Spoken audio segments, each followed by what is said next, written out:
우리 모두가 세상에서 아름다운 삶, 선한 삶, 기쁜 삶, 의미 있는 삶들을 이루어내기를 원하지요.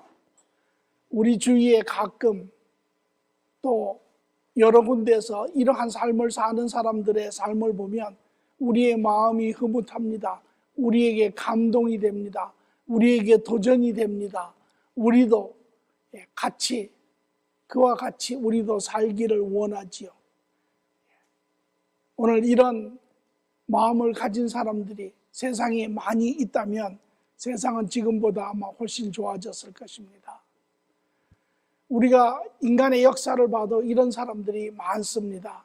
그 중에 대표적으로 4세기경에 한 사람이 있었는데 그 사람의 이름은 고다르마 시다르타라고 하는 사람이죠. 불교에서는 그 사람을 석가라고 이야기를 합니다. 한 나라의 왕자로 태어난 그가 사람이 살아가는 인간의 삶을 가만히 들여다봅니다. 그리고 즐거움보다는 슬픔이, 또 기쁨보다는 고통이, 사람이 희노애락의 그러한 삶의 영역들을 지나가며 사는 것을 보고 심히 마음이 안타까웠죠. 그래서 그 삶을 가만히 쳐다봅니다. 관찰을 합니다. 지혜로운 사람이었습니다. 그러나 그가 그 삶을 보고 발견한 것은 인간이고 인간을 보고 발견한 것은 인간의 내면의 마음입니다.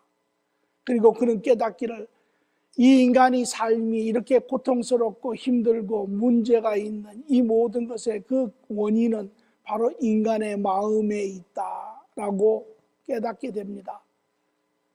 그래서 그는 우리가 이 마음속에 있는 이러한 모든 잘못된 부분들을, 인간의 욕심을, 인간의 미움을, 인간의 이러한 방종함을, 인간의 타락됨을, 이러한 모든 것을 비울 수 있다면, 그래서 그는 무라고 하는 단어를 만들어냈죠.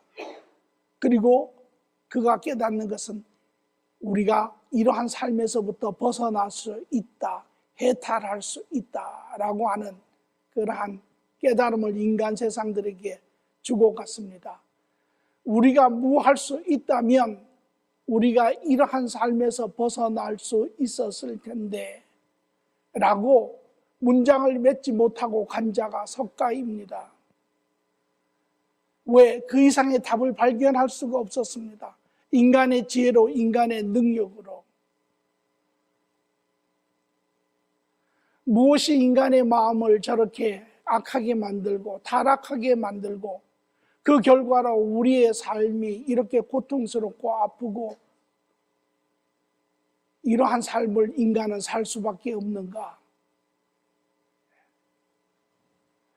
오늘 이 세상에 살고 있는 사람들도 마음이 열린 자라면, 보다 나은 삶을 추구하는 자라면 아마 그러한 세상을 볼 것이고, 그러한 세상을 보는 자 아마 우리에게 질문을 할 것입니다. 어찌하면 이러한 삶을 살 수 있을까? 이러한 죄악된 삶에서 벗어날 수 있을까? 바른 삶을 살 수 있을까? 오늘 저는 여러분과 더불어 어떻게 하면 이러한 우리의 타락된 마음에서 벗어나며 나아가서 우리가 이 세상에서 바른 삶들을, 선한 삶들을, 마땅히 인간으로서 살아야 하는 삶들을 살 수 있는지를 보고자 합니다. 오늘 본문의 말씀은 마태복음 15장 10절에서 20절의 말씀입니다. 같이 봉독합니다. 무리를 불러 이르시되 듣고 깨달으라. 입으로 들어가는 것이 사람을 더럽게 하는 것이 아니라 입에서 나오는 그것이 사람을 더럽게 하는 것이니라. 이에 제자들이 나와 이르되 바리새인들이 이 말을 듣고 벌림이 된 줄 아시나이까? 예수께서 대답하여 이르시되 심은 것마다 내 하늘 아버지께서 심지 않은 것은 뽑힐 것이니 그냥 두라. 그들은 맹인이 되어 맹인을 인도하는 자로다. 만일 맹인이 맹인을 인도하면 둘이 다 구덩이에 빠지리라 하시니 베드로가 대답하여 이르되 이 비유를 우리에게 설명하여 주옵소서. 예수께서 이르시되 너희도 아직까지 깨달음이 없느냐? 입으로 들어가는 모든 것은 배로 들어가서 뒤로 내버려 주는 줄 알지 못하느냐? 입에서 나오는 것은 마음에서 나오나니 이것이야말로 사람을 더럽게 하느니라. 마음에서 나오는 것은 악한 생각과 살인과 간음과 음란과 도둑질과 거짓 증언과 비방이니 이런 것이 사람을 더럽게 하는 것이요 씻지 않는 손으로 먹는 것은 사람을 더럽게 하지 못하느니라. 아멘.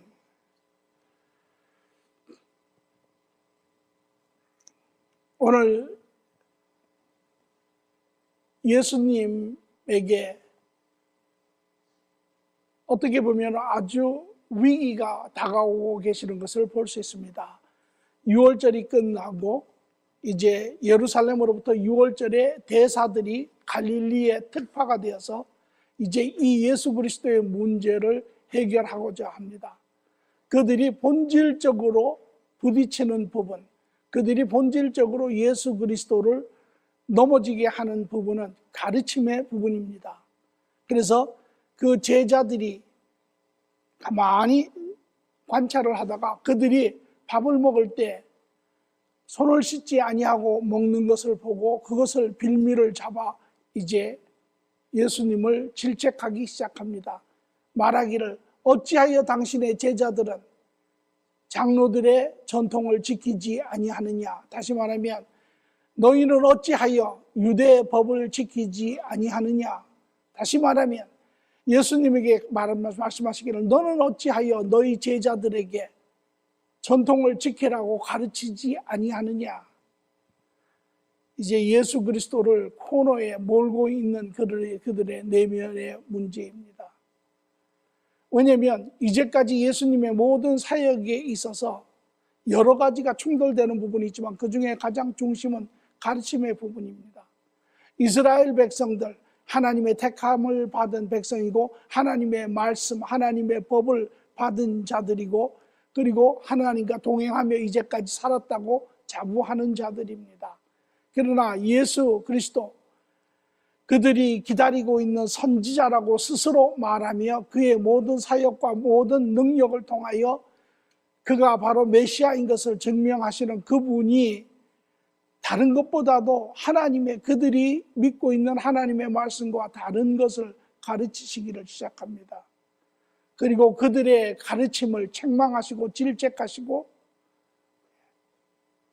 이러한 예수 그리스도를 그들은 받아들일 수가 없었죠. 그래서 마침내 이 한 사건으로 인하여 이제 이들의 모든 결정은 이루어지고 이들이 예루살렘에 돌아가 종교 지도자들에게도 이제 그 말씀을 전하지요. 더 이상 소망은 없습니다. 더 이상 가능성은 없습니다. 저는 우리와 반대되는 자이고 저를 제거해야 합니다. 이러한 결정이 떨어지게 되는 것이죠.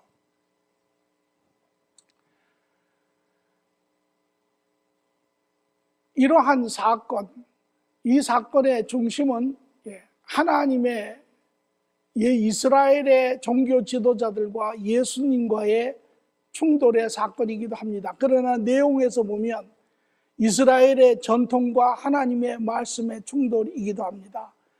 내용적으로 보면 참된 신앙과 거짓 신앙의 충돌이기도 합니다. 오늘 우리는 이 안에 과연 무엇을 이 사건이 드러내고 있는지, 이 사건을 통하여 하나님은 우리에게 무엇이 우리의 삶을 깨끗하게 하는 것이고 무엇이 우리의 삶을 더럽게 하는지를 우리는 보고자 합니다. 예수님께서 말씀하시기를 입으로 들어가는 것이 사람을 더럽게 하는 것이 아니라 라고 이야기를 하십니다. 이것은 다시 말하면 유대인들의 가르침, 전통은 입으로 들어가는 것이 사람을 더럽게 하느니라 라고 가르치고 있기 때문에 그렇습니다. 오늘 이 이스라엘의 이 전통이 어디서 어떻게 발전이 되어서 오늘 왜 이 영역까지 왔는지를 우리는 잘 이해할 필요가 있습니다. 무엇이 하나님으로부터 택함을 받은 이들, 하나님의 말씀을 가진 이들이 오늘 이 예수님이 이들을 질책하는 그러한 위치에까지 오게 되었는지, 오늘 무엇이 하나님의 말씀을 이렇게 어그러지게 하여 오늘 이들의 잘못된 전통의 자리에까지 오게 되었는지를 우리는 볼 필요가 있습니다. 이들의 시작은 바로 레위기 17장 15절에 16절의 말씀이 있습니다.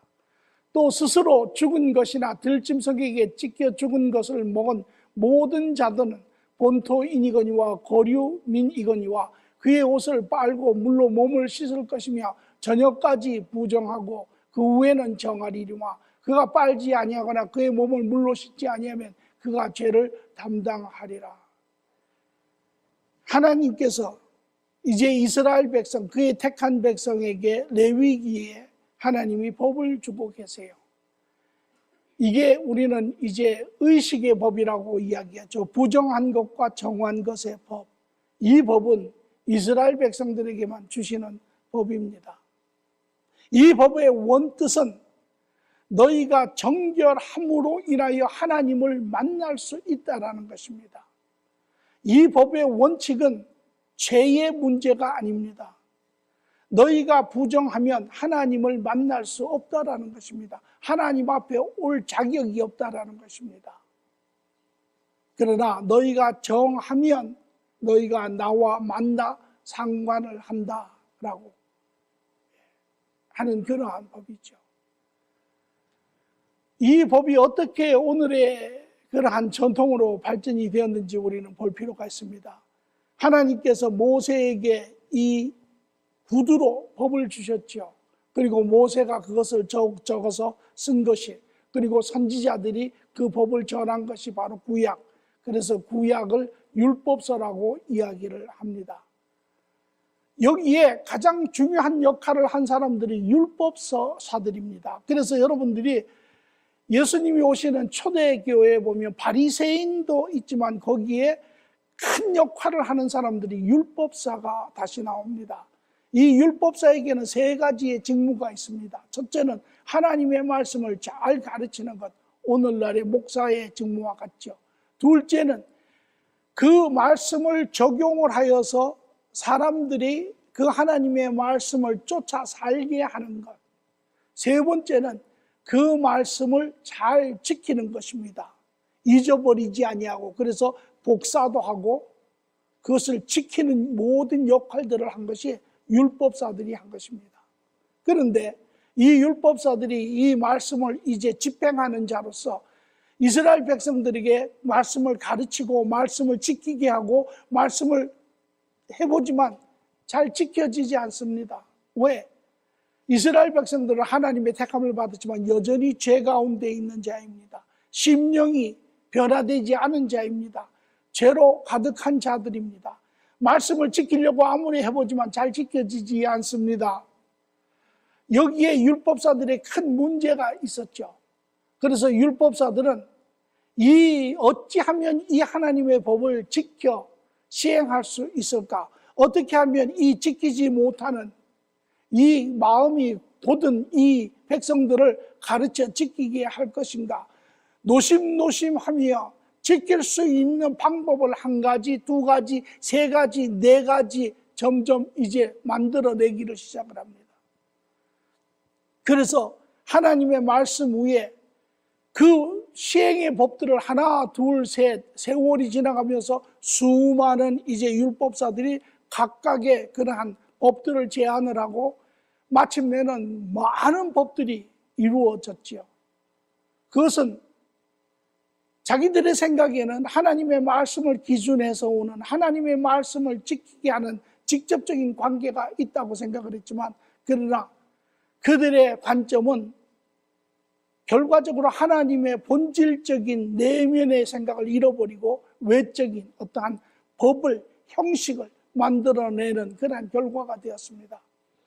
우리가 이스라엘의 역사를 보는 것처럼 이스라엘은 끊임없이 하나님 앞에 영적 간음을 하고 하나님의 법을 어기고 그러한 외형적인 법을 지키며 하나님에게 계속 질책을 받는 그래서 죄를 짓고 하나님의 연단, 징계가 떨어지고 그들이 다시 하나님 앞에 부르짖고 하나님이 은혜를 베풀고 다시 관계가 회복되는 이러한 역사가 계속 반복되는 것이 이스라엘의 역사이죠.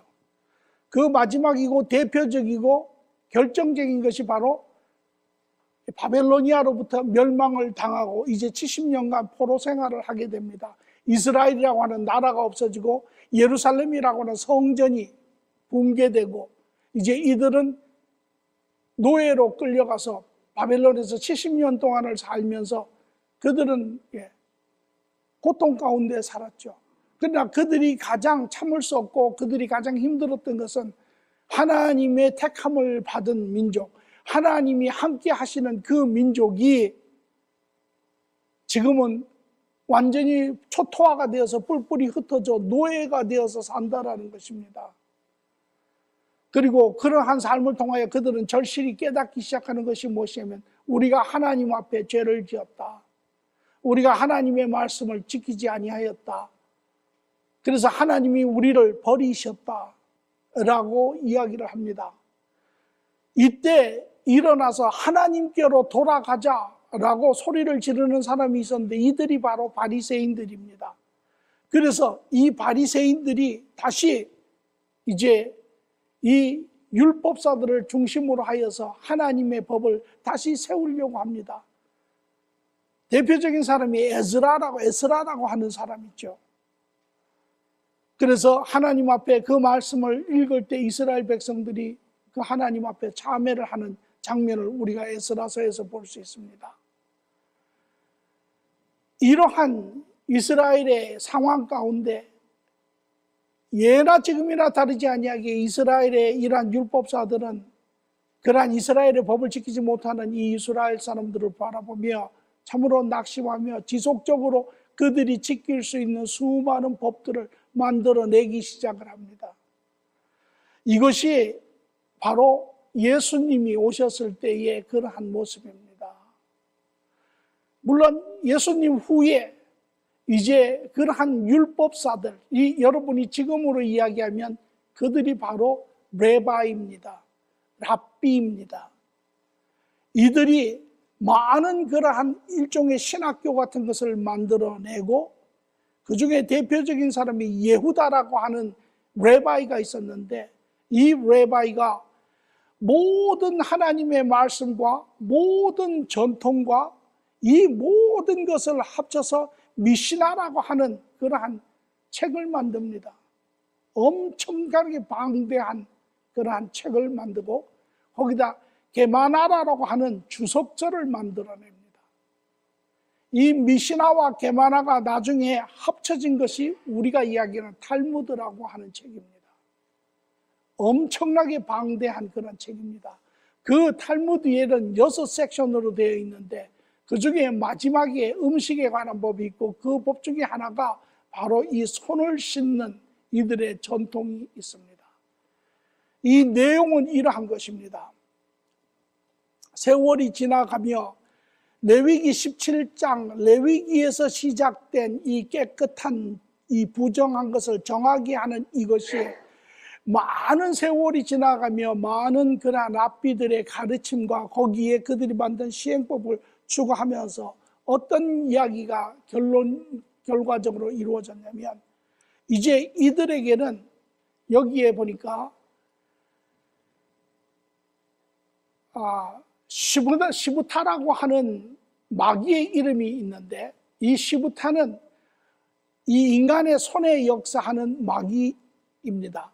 그래서 인간이 손을 씻지 아니하고 더러운 것을 만지고 사람에게는 이 시부타라고 하는 이 마귀가 역사하고 이 불결한 손으로 음식을 먹으면 시부타가 그 음식으로 들어가고 그 음식을 통해서 인간의 내면에 몸에 들어가서 인간이 부정한 자가 되고 결과적으로 그 부정한 것은 천국에 들어갈 수 없는 죄가 된다라고 가르칩니다.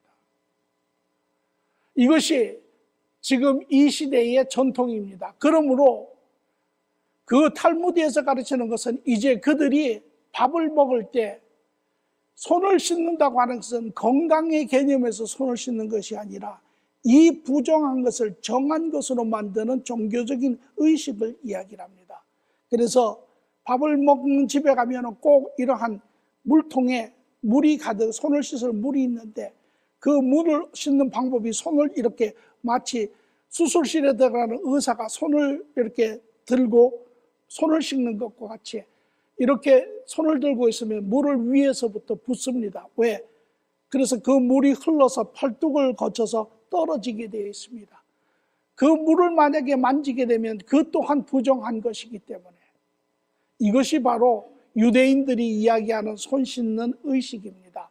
그러므로 말미암아 그러한 마귀를 제거하고 천국에 들어갈 수 없는 죄로부터 벗어난다고 하는 것이 바로 이 유대인들의 가르침입니다.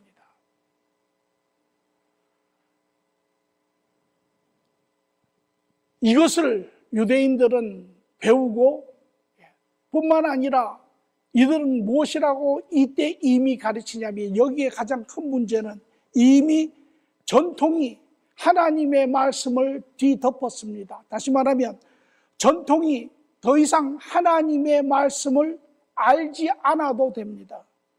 그래서 대부분의 사람들은 하나님의 말씀이 무엇인지도 그 근원이 뭔지도 알지 못합니다. 그리고 그들은 무엇이라고 가르치냐면 하나님의 말씀보다 이 전통을 지키지 않는 것이 더욱더 고통스러운 벌을 받는다라고 가르칩니다. 이것이 그들이 가지고 있는 유대교의 법이고 율법이고 전통인 것입니다.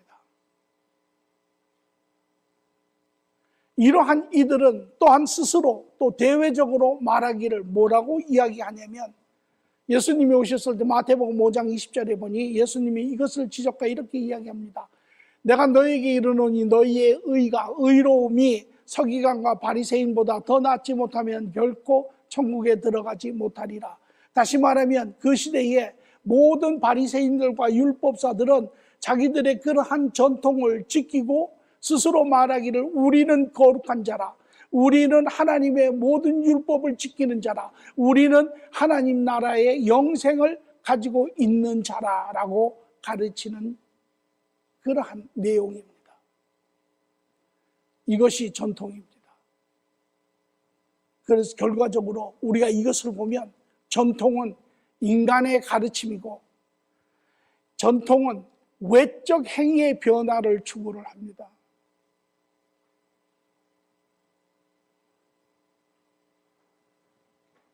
이러한 이스라엘 백성들을 바라보며 예수님이 무엇이라고 이야기하시냐면 입으로 들어가는 것이 사람을 더럽게 하는 것이 아니라 입에서 나오는 그것이 사람을 더럽게 하는 것이다 라고 이야기하세요. 그러면 예수님께서는 몇 가지의 이유를 여기에다 알 수 있는 것을 가르칩니다. 이제 예수님의 가르치심이 시작이 되는데 그 내용은 바로 전통, 인간의 가르침이 아니라 바로 하나님의 말씀을 가르치고 계시는 것을 볼 수 있습니다. 여기에 첫 번째로 예수님이 이제 너희가 손을 씻는 것이, 다시 말하면 손을 씻지 않고 먹음으로 인하여 너희가 더러워지는 것이 아니니라 라고 하는 것에 대한 그분의 설명이 세 가지로 나오고 있는데, 첫 번째는 생리적인 이치를 통하여 이야기를 하고 계세요. 입으로 들어가는 모든 것이 배로 들어가서 뒤로 내버려지는 줄을 알지 못하느냐? 알지요. 우리가 먹으면 다 뒤로 배설이 돼서 나오지요. 먹는 것이 너희를 더럽게 하는 것이 아니라는 것입니다. 더러운 손으로 먹음으로 그 음식이 더러워지고, 음식이 더러워짐으로 너희 몸이 더러워지고, 몸이 더러워짐으로 너희가 하나님 앞에 더러운 자가 되느니라가 아니라는 것입니다. 또한 두 번째로 말씀을 근거해서 이야기를 하고 계십니다. 레위기 11장 44절의 말씀을 보니 나는 여호와 너희 하나님이라. 내가 거룩하니 너희 몸을 구별하여 거룩하게 하고 땅에 기는 길짐승으로 말미암아 스스로 더럽히지 말라. 하나님께서 이 부정함과 정함을 주실 때 이것은 하나님과의 만남의 조건으로 걸고 있는 것입니다. 죄의 부분으로 걸고 있는 것이 아닙니다. 그래서 이런 이야기를 하세요. 너희가 부정하여 졌다 할지라도 너희가 저녁이 되면은 정하여 지리라. 너희가 깨끗하게 씻으면 정하여 지리라. 그렇게 이야기를 하시죠. 이 말의 원의도는 인간은 행위로 결코 정하여져서 하나님 앞에 갈 수 있는 존재가 아닙니다. 다시 말하면 인간은 내면이 정하여져서 하나님 앞에 가는 존재입니다. 아주 우리가 레위기의 주석이 바로 히브리서입니다. 그래서 레위기를 읽으면 반드시 히브리서를 같이 읽어야 합니다. 그런데 이 레위기의 끝을 보면 히브리서 안에 모든 설명은 이렇게 이야기합니다. 이제 그 모형은 지나갔으니 바로 예수 그리스도가 이 모든 것을 다 이루셨느니라 라고 이야기를 합니다. 구약은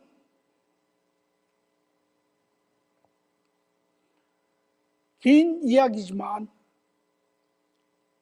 구약은 율법과 밀접한 관계가 있습니다. 이스라엘 백성들의 죄와 밀접한 관계가 있습니다. 그래서 하나님께서 같은 법을 구약과 신약에 다른 법을 주십니다. 구약에서는 십계명을 주시고 신약에서는 사랑의 법을 주십니다. 그러나 그 두 법은 같은 하나님의 선한 법입니다. 그러나 구약에 하나님께서 십계명의 법을 주시는 것은 예수님께서 이렇게 이야기하시죠. 이 두 법은 하나님을 사랑하고 인간을 사랑하는 법이라 사랑의 법에서 나온 법이니라. 그러나 하나님께서 하지 말라라고 법을 주시는 것은 첫째, 하나님께서 상관하고 있는 사람들이 이미 여전히 죄 가운데 있는 선함이 없는 그러한 죄 가운데 있는 사람과 상관하는 법으로 죄의 법을 주고 계시고, 또한 두 번째로는 하나님이 그 중에서도 최소의 법을 주시는 것은 그 공동체가 죄 가운데서도 살아날 수 있게 하기 위해서 주시는 것입니다. 제가 이야기를 드리고자 하는 것은 오늘 제가 다 설명은 드리지 않겠지만 구약에서부터 처음부터 하나님께서 이스라엘에게 요구하시는 것은 행위가 아닙니다.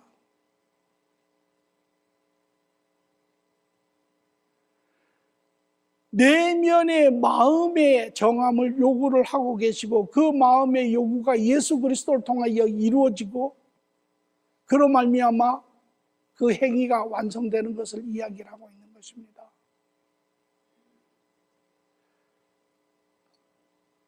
세 번째로는 이제 예수님의 완성입니다. 마태복음 5장 17절에 내가 율법이나 선지자를 폐하러 온 줄로 생각하지 말라. 폐하러 온 것이 아니라 완전하게 하려 함이라. 그렇습니다. 예수님께서는 구약의 하나님께서 이스라엘 백성들에게 준 모든 법을 완성하러 오셨죠. 그래서 이스라엘 백성들이 죄 가운데 있는 이스라엘 백성들이지만 하나님이 택하시고 법을 주시고 그들에게 그 법을 통하여 그들이 행위로 하나님 앞에 완전하여질 수 없다고 하는 것을 깨닫게 하시고 이제 예수 그리스도가 오셔서 죄를 사함으로 인하여 우리의 속이 내면이 온전하여지고 나아가서 우리의 모든 행위가 온전하여질 수 있다는 것을 이야기를 하고 계시는 것입니다. 율법의 모든 약속된 것을 온전하게 하셨다고 하는 것은 다시 말하면 이 유대인들의 모든 전통도 완전하게 하시는 것이죠. 그들의 잘못된 모든 것을 다 폐하시고 완전하게 하시는 것입니다. 그래서 음식도 먹는 것도 이제 정함도 부정함도 예수 그리스도 안에서 다 완쾌되었습니다. 그래서 디모데서 4장 3절에 음식에 대해서 이야기, 먹는 것에 대해서 또 손 씻는 것에 대해서 주님께서 그 완성된 법을 이야기하시는데 디모데전서 4장 3절에서 5절에 혼인을 금하고 어떤 음식을 먹지 말라고 할 터이나 음식은 하나님이 지으신 바니 믿는 자들과 진리를 아는 자들이 감사함으로 받을 것이니라. 하나님께서 지으신 모든 것이 선함에 감사함으로 받으면 버릴 것이 없나니 하나님의 말씀과 기도로 기록 거룩하여짐이라. 여러분이 음식을 먹을 때 기도하는 이유 중에 하나가 그것이죠. 이미 이제는 부정한 짐승도 없고 정한 짐승도 없고 다 하나님 안에 선한 것입니다. 여전히 지금도 많은 믿음의 사람들 가운데는 이런 것은 먹으면 안 된다, 이런 것은 깨끗하지 못하다라고 이야기를 하는데 그것은 옳지 않는 것입니다. 정한과 부정은 이스라엘 백성들이 하나님과 교제하기 위해서 하나님께서 정한 것이고 그것은 예수 그리스도 안에서 이미 완결된 상황입니다. 그래서 로마서 14장 20절에도 보니 음식으로 말미암아 하나님의 사역을 무너지게 하지 말라. 만물이 다 깨끗하되 꺼리낌으로 먹는 사람에게는 악한 것이라.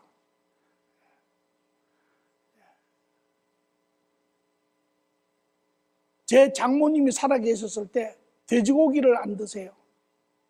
그래서 왜 돼지고기를 안 드십니까? 그랬더니 돼지고기는 정하지 않은 것이래요. 은혜가 많으시고 또 예수님과 동행하시는 그런 분임에도 불구하고 말씀을 바로 이해하지 못해서 여전히 구약에 그런 것에 잡혀있는 그런 부분이 있었습니다. 지금도 음식은 더 이상 이제 모든 것은 다 그리스도로 인하여 완성이 된 것입니다. 더 이상 돼지고기를 안 먹는다, 무슨 발굽이 있는 것을 안 먹는다, 이런 것은 이제 더 이상 존재하지 않습니다. 그래서 로마서 1장 2절에서 3절에 한 예를 들어봅니다. 사도 바울이 이 당시에 이제 예수 그리스도께서 모든 것을 이루시고 많은 이방인들이 이제 이 복음을 듣고 하나님 앞으로 돌아왔습니다. 이 이방인들이 이제 하나님을 만나고 구원을 받고 기뻐서 유대인들을 자기 집에 청해서 식사를 대접을 합니다.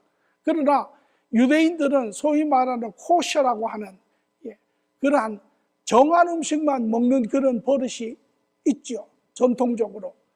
그런데 이 이방인들은 이 유대인들에게 코셔한 그러한 정한 음식을 주는 게 아니라 돼지고기도 주고 닭고기도 주고 족발도 주고 여러 가지를 이렇게 상앞에 내놨습니다. 그때 사도 바울이 하는 것입니다. 어떤 사람은 모든 것을 먹을 만한 믿음이 있고 또 믿음이 약한 자는 채소만 먹느니라. 그런데 자기들끼리 눈치를 보며 싸웁니다. 어떤 사람은 믿음이 커서 그리스도 안에 이 모든 것이 해결되었느니라 라고 음식을 자유롭게 먹는가 하면 어떤 사람들은 우리가 여전히 우리의 전통이 이런 것을 허락하지 아니하는데 우리가 이런 음식을 먹으면 우리가 부정한 것이지 하고 먹지 않으며 먹는 사람을 비판합니다. 그래서 먹지 않는 자를 업신여기지 말고 믿음이 적다고 업신여기지 말고 먹는 자를 비판하지 말라, 이런 하나님이 그를 받으셨습니다. 그래서 14절 15장에는 만일 음식으로 말미암아 내 형제가 근심하게 되면 이는 내가 사랑으로 행하지 아니함이라. 그리스도께서 대신하여 죽으신 형제를 내 음식으로 망하게 하지 말라. 이것이 음식에 대한 코드입니다. 이제는 그리스도 안에 모든 것이 다 해결된 상태이죠. 그러므로 주님께서는 말씀하시기를 우리를 더럽게 하는 것은 외적인 요소가 아니라 바로 내적인 요소, 우리의 타락한 마음이라고 이야기를 하고 있어요. 그러므로 그들이 얼마나 멀리 틀렸는지를 보여주고 계십니다. 그러며 말씀하시기를 18절에서 20절 말씀을 보니 입에서 나오는 것은 마음에서 나오나니 이것이야말로 사람을 더럽게 하느니라. 마음에서 나오는 것은 악한 생각과 살인과 간음과 음란과 도둑질과 거짓 증언과 비방이니 이런 것들이 사람을 더럽게 하는 것이요. 우리 입에서 나오는, 우리 마음에서 나오는,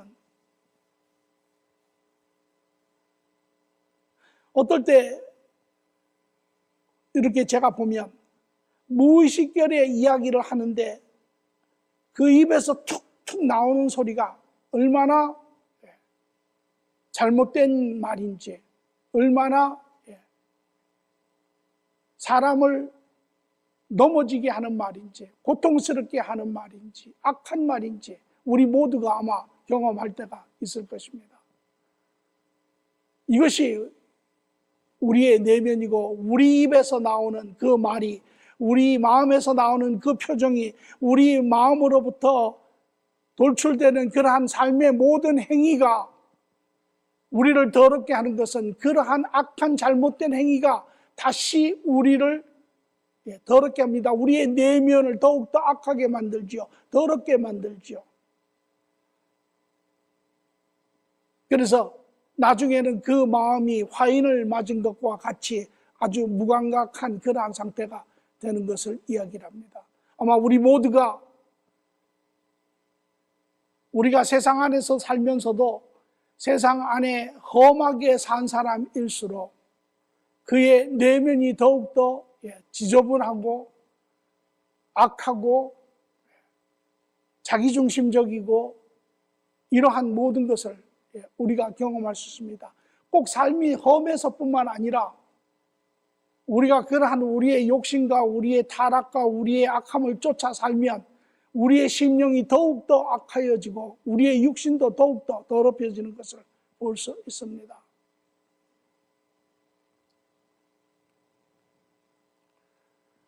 이러한 것이 인간이 가지고 있는 가장 근본적인, 원천적인, 중심적인 문제입니다. 우리의 마음이, 내면이 타락하여 있고 이 타락한 마음을 우리가 바꿀 수 없다라는 것입니다. 우리가 이것을 바꾸려고 교육을 받아보기도 하고 이것을 하려고 우리가 수도도 해보기도 하고 이것을 바꾸려고 별의별 그러한 것을 해보지만 인간의 노력으로 바꿔지지 않습니다. 본질이 바꿔지지 않습니다. 아니 교육을 많이 받았는데요. 저분은 참 점잖은데요. 그것은 본질이 바꿔진 게 아닙니다. 본질은 그대로 있고 겉이 포장된 것이죠. 겉이 더 세련된 것이죠.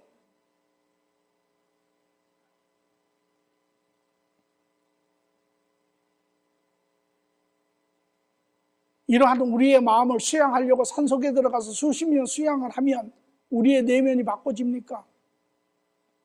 바꿔지지 않습니다. 오늘 이것이 우리가 가지고 있는 가장 큰 문제이죠. 하나님의 뜻은 무엇입니까? 하나님의 뜻은 우리가 창세기에 그의 계획이 시작해서 우리가 볼 수 있습니다. 1장 26절에 보니 하나님이 이르시되 우리의 형상을 따라 우리의 모양대로 사람을 만들고 그들로 바다의 물고기, 하늘의 새와 가축과 온 짐승과 온 땅과 땅에 기는 모든 것을 다스리게 하자 하시고, 그분이 처음부터 원하신 것은 우리의 심령 가운데, 우리의 내면에, 우리의 마음에 그의 속성을 집어넣으시고 그와 같이 바른 인격을 가진 자로서 바른 삶의 행위들을 하며 살고자 하시는 것이 하나님의 뜻입니다. 그러나 죄가 이 세상에 들어온 후에 우리의 내면이 타락하고 이 타락한 내면은 인간의 방법으로 바꿀 수 없습니다. 오늘 예수님께서 이 땅에 오신 이유, 구약에서 에스겔의 선지자는 그것을 미리 이렇게 예언합니다. 36장 26절에 27절 말씀을 보니 또 새 영을 너희 속에 두고 새 마음을 너희에게 주되 너희 육신에서 굳은 마음을 제거하고 부드러운 마음을 줄 것이며 또 내 영을 너희 속에 두어 너희로 내 율법을 율례를 행하게 하니 너희가 내 규례를 지켜 행할지라. 내 안에 내 심령이 새로워지면 내 삶이 변하는 것입니다. 이것을 위하여 오신 이가 예수 그리스도시죠. 그래서 우리의 모든 하나님 앞에 드러난 죄의 맡김을 치우심으로 인하여 하나님께서 성령으로 우리 안에 오셔서 우리의 이 내면을 새롭게 하시고 거듭나게 하시고 변화되게 하시는, 그로 말미암아 하나님의 모든 자녀들이 이제 바른 그러한 마음으로 바른 삶의 길들을 걸어갈 수 있도록 하시는 것이 하나님의 뜻입니다.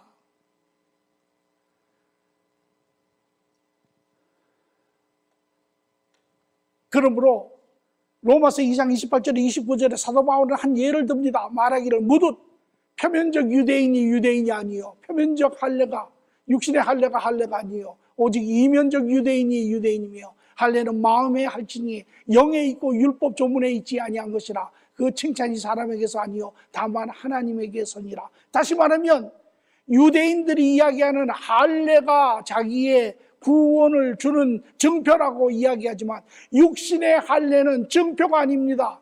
육신의 할례는 그들을 구원하지 못합니다. 그들을 구원하는 것은 마음의 할례입니다. 마음이 찢어지고 마음이 변화되고 마음이 새롭게 될 때 비로소 그들은 하나님과 바른 관계 안에, 사람들과 바른 관계 안에 바른 삶을 이 땅에 이루어내는 자들이 되는 것이죠. 아무리 많은 의식을 하고 아무리 많은 율법을 지키고 아무리 해도 그 입을 열면 그 입에서는 여전히 악이 나오고 독이 나오고, 이것이 인간이죠. 왜 인간은 외적인 어떠한 그런 행위의 변화에 자꾸 중심을 둡니까? 그 이유가 무엇입니까? 그것은 인간의 종교, 사람이 만든 종교, 사람이 하나님에게 다가가고자 하는 것은 내면을 변화시킬 수 없기 때문에 그렇습니다. 그렇기 때문에 그들은 외적인 부분을 변화시키려고 무던히 노력을 쓰죠. 그러나 참 신앙은, 바른 신앙은, 하나님이 우리에게 주시고자 하는 신앙은 바로 우리 안에 오셔 우리의 내면을 정하시고 성화시키시고 새롭게 하시고 온전케 하심으로 말미암아 우리의 삶이 선한 열매를 하나님 앞에, 인간들 앞에 맺으며 살게 하시게 하기 위함입니다. 하나님의 말씀은 진리의 말씀으로 내적 마음의 변화를 추구합니다.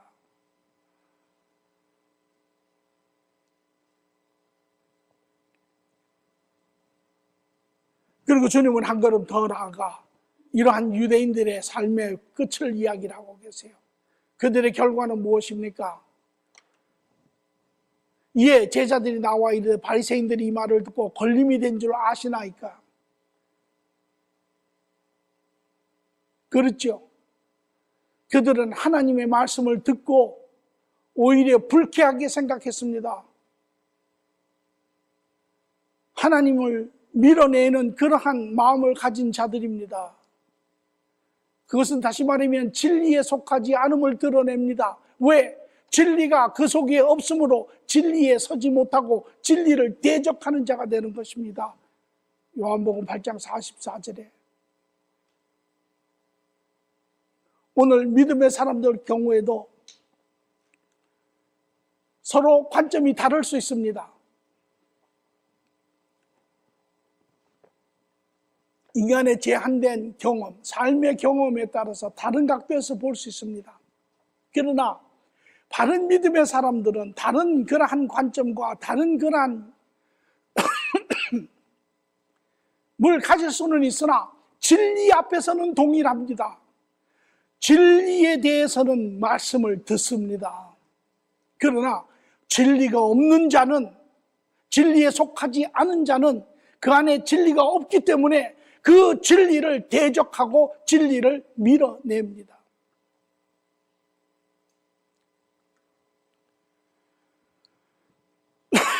예수님은 그들을, 제자들이 말하기를 그들에게 걸림이 되는 줄 알지 못하시나이까? 알시죠. 그러나 예수님은 오히려 그것이 너희가 누구임을 드러내고 있는 것이니라. 뿐만 아니라 맹인이 되어 맹인을 인도하는 자다. 만일 맹인이 맹인을 인도하면 둘 다 구덩이에 빠지니라. 무슨 소리입니까? 그들은 거짓 영적 지도자로서 사람들을 실족케 하는 자들입니다. 이들을 쫓아가면 같이 구덩이에 빠집니다. 진리가 무엇인지를 잘 분별하시고 그 진리가 통하여 우리는 그들을 바로 보아야 하죠. 뿐만 아니라 또한 예수님께서 대답하여 이르시되 심은 것마다 내 하늘 아버지께서 심지 않은 것은 뽑힐 것이니. 무슨 소리입니까? 심은 것마다 심지 않은 것은 뽑힐 것이냐. 다시 말하면 심판이 그들을 기다리고 있다는 것입니다. 이 말씀은 마태복음 14장 24절에서 25절의 말씀으로 돌아갈 때 이 말씀의 뜻을 이해할 수 있습니다. 예수께서 또 비유를 들어 이르시되 천국은 좋은 씨를 제밭에 뿌린 사람과 같으니 사람이 잘 때에 그 원수가 와서 곡식 가운데 가라지를 덧뿌리고 갔더니 세상을 바라보며 세상에 하나님께서 좋은 씨를 뿌렸는데 잠자는 사이에 원수 마귀가 와서 악한 씨를 뿌렸다라는 것입니다. 다시 말하면 하나님께서 심지 않은 것이 이 땅에 있다라는 것이죠. 그것은 마지막에 둘 다 추수 때까지 함께 자라게 두라. 추수 때가 내가 가라지는 먼저 거두어 불사를 단으로 묶고 곡식은 모아 내 곳간에 넣어라 하리라. 이들은 다 마지막 때 뽑힌다라는 것이죠. 이것이 유대인들 또 나아가서는 거짓 종교인들에 대한 그들의 모습이 진리가 없는 자요, 그들은 사람들을 실족게 하는 자요, 그들은 마지막에 심판을 받는 자들이라고 이야기를 하고 계시는 것입니다.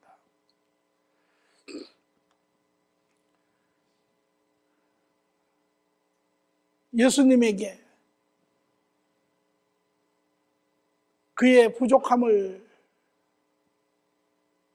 잡아내서 그를 넘어뜨리려고 하는 이 바리새인들, 유대의 종교자들을 이제 씻음에 대한 부분들, 오히려 그들의 어두움이, 그들의 거짓이, 그들의 가증됨이 그리스도 안에 빛 가운데 어둠이 드러나게 하시고 진실 가운데 거짓이 드러나게 하시고 참 가운데 그들의 어그러짐을 드러나게 하시는 것을 볼 수 있습니다. 참 신앙은 우리의 내적 인격을 변화시키고 변화된 내적 인격은 우리의 바른 삶을 변화시키는 것입니다. 우리가 삶 가운데 바른 삶을 이뤄내는 것은 소중하지요. 그러나 그것은 바른 마음의 열매인 것입니다. 믿음과 행위는 하나인 것입니다. 믿음은 마음의 행위라면 행위는 육신의 행위인 것입니다. 이 두 가지는 하나인 것입니다. 이것이 바른 신앙인의 모습이고 이것이 그리스도께서 우리를 통하여 이루고자 하시는 그러한 바른 신앙 삶의 모습인 것입니다. 그러나 거짓된 신앙은, 인간이 만든 신앙은, 바르지 못한 신앙은 내면을 변화시킬 수 없음에 외적인 부분을 자꾸 변화시켜서 그것을 가지고 스스로 위로하여 말하기를 내가 온전한 자라 하지만 그것은 온전한 자가 아닙니다. 그것은 스스로를 속이는 자고 그것은 스스로를 망하게 하는 그러한 결과입니다.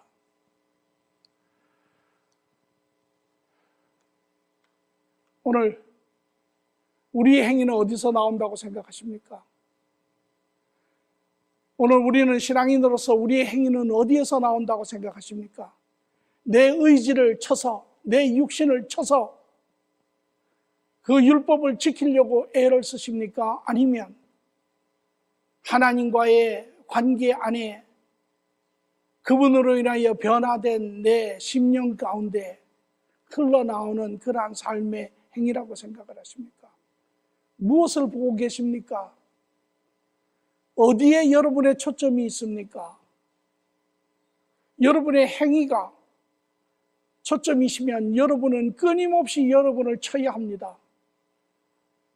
그러나 여러분의 중심이 예수 그리스도이시면, 그분과의 관계이면 여러분은 그분과 교제하기를 기뻐하시며 매일매일 그분의 새로운 은혜를 간구하시는, 경험하시는 그러한 삶들을 이루어 갈 것입니다. 오늘 우리를 온전케 하는 주 예수 그리스도를 바라보시기 바랍니다. 히브리서 12장 2절은 믿음의 주여 또 온전케 하시는 이인 예수를 바라보자. 그는 그 앞에 있는 기쁨을 위하여 십자가를 참으사, 그 기쁨은 우리를 통한 기쁨이지요. 그것을 위하여 그의 십자가의 고통을 참으시고 부끄러움을 개의치 아니하시더니 이 땅에서 모든 수치와 모든 조롱과 모든 낮아짐을 부끄러워하지 아니하시고 하나님 보좌 우편에 앉으셨느니라. 지금은 그가 영화로운 주가 되시고 우리의 중보자가 되시고 오늘도 우리를 도우시는 하나님이십니다. 여러분, 이 세상에서 선한 열매를 맺기를 원하시지요. 좋은 삶들을 이루어내시기를 원하시지요. 여러분의 자녀들에게 정말 레거시가 될 수 있는 그런 삶을 보이시기를 원하시지요. 많은 사람들에게 그리스도를 증거할 수 있는 삶을 보이시기를 원하시지요. 그리스도의 영광을 드러내시고 그리스도의 살아계심을 보이는 삶들이 되시기를 원하시지요. 그러면 그리스도와 교제하셔야 합니다. 그분을 바라보십시오. 그분이 여러분 안에 계실 때 그분의 사랑이 여러분의 마음을 주장하시기 시작하면 여러분의 심령 가운데 사랑이 있고 여러분의 심령 가운데 사랑이 있으면 여러분은 이 세상에 여러분과 맞지 않는, 여러분이 미워하는, 여러분이 싫어하는, 여러분이 보기를 원치 않는 그러한 사람을 여러분은 사랑하실 수 있습니다. 그리스도께서 여러분 안에 들어오시면 그분의 그 용서하심이 여러분을 주장하시면 여러분의 마음이 충만하여 여러분의 주위의 모든 사람들을 여러분이 품을 수 있습니다. 여러분들이 용서할 수 있습니다. 여러분 삶 가운데 꼴 보기 싫은, 볼 수 없는, 절대 용납할 수 없는 사람이 있지요. 그리스도 안에서 보십시오. 여러분 그분을 용서할 수 있습니다. 오늘 우리 그리스도가 여러분 심령 안에 들어오시면 그분의 긍휼하심이 여러분의 마음을 주장하시면 여러분의 마음 안에 긍휼함이 생기면 이제까지 사람의 작은 실수도 용납할 수 없고 사람의 부족함을 항상 깔보던 그러한 교만한 그러한 자세든 또 사람들의 모든 비교해서 나보다 못한 사람을 인정할 수 없는 그러한 사람들까지도 그 마음의 긍휼함이 채워지고 그들을 품을 수 있는 것입니다. 그리스도께서 우리 안에 들어오시면 그분의 의가 충만하여지고 그분의 의로움이 충만하여지면 우리는 세상의 어떤 불의 가운데서도 부정 가운데서도 그것이 무엇이라 할지라도 우리는 그 안에서 그 불의와 싸울 수 있습니다. 그리스도께서 우리 안에 계시면 그분의 임재가, 그분의 확신이 우리 안에 거하면 우리는 이 세상의 어떠한 신앙의 핍박도 우리는 감당할 수 있습니다. 오늘 우리를 변화시키시는 이는 바로 그리스도십니다.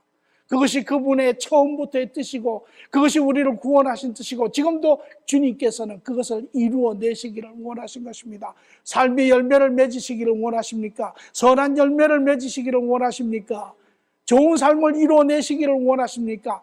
주 안에 거하십시오. 주님 말씀하시기를 너희가 내 안에 거하고 내 말이 너희 안에 거하면 너희는 많은 열매를 맺으리라 라고 이야기를 하시는 것이죠. 한 주 우리 모두가 하나님의 은혜가 필요합니다. 우리의 심령을 다스릴 수 있어야 합니다. 우리는 열매 맺기를 원합니다. 그 주님과 교제하시고 주님이 주시는 그러한 새로운 마음과 기쁨의 마음을 가지시고 세상에 나아가 여러분의 가정을, 여러분의 자녀를, 여러분이 처해 있는 모든 사람들을 대할 때 여러분 스스로가 놀라운 역사가 일어날 것입니다. 여러분이 생각지 않은 그러한 그리스도의 심령이 충만해질 때 여러분은 어떠한 영역에서도 우리는 바른 삶들을 이루어낼 줄 확신합니다. 좋으신 아버지 하나님 감사합니다. 오늘도 세상의 무게로 눌리고 우리의 공허한 마음으로 하나님 무기력하게 된 우리를 다시금 하나님 말씀 가운데 새 능력을 주시고 우리의 심령을 충만케 하여 주시니 주님 감사합니다. 아버지 하나님, 이제 주님 안에 십자가를 바라봅니다. 주님 앞에 나아갑니다. 주님과 교제를 하나님 원합니다. 주님의 충만함을 하나님 원합니다. 그로 말미암아 아버지여, 우리의 연약함을 아시고 이 모든 것을 기쁨 가운데 허락하시는 주님, 세상을 이기게 또한 그 안에 선한 열매로 그리스도 앞에 모든 사람들 앞에 하나님 기쁨이 되는 삶을 허락하여 주시옵소서. 감사함이 예수님의 이름으로 기도합니다. 아멘.